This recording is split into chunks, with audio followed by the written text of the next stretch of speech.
shadow IT. Sounds very heroic. Sounds like a good movie, but it isn't. It's when people typically in the business, we don't trust data enough. We don't have the right access to certain amounts of data, which is when we start building our own silos or using our own different tools, maybe condoned, maybe legal even. But once we start, for a lack of better data access or lack of better data understanding, or maybe just a lack of data quality, we start using other tools that kind of do the same thing, but allow us to do our jobs better.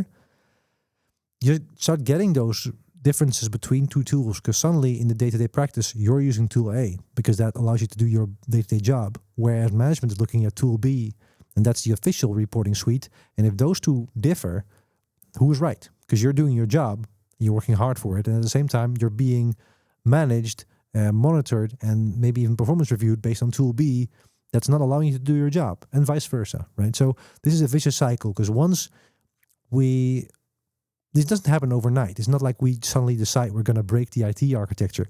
But once we start getting into a motion where we all kind of accept that data quality is not as it should be, or data access is not as it should be, and we start creating our own workarounds so that the landscape becomes more scattered and the data quality becomes more scattered, and no one has any oversight of what we're doing at, because sales is using a different CRM tool, automation tool, or a lead generation tool, because that allows them more freedom. Marketing is using their own tool where the same customer records are stored. And then there's operations or customer support or success that have their own tool because that allows them to perform better based on tickets or maybe revenue targets. That becomes an issue. And once that cycle starts, it's hard to break that vicious cycle.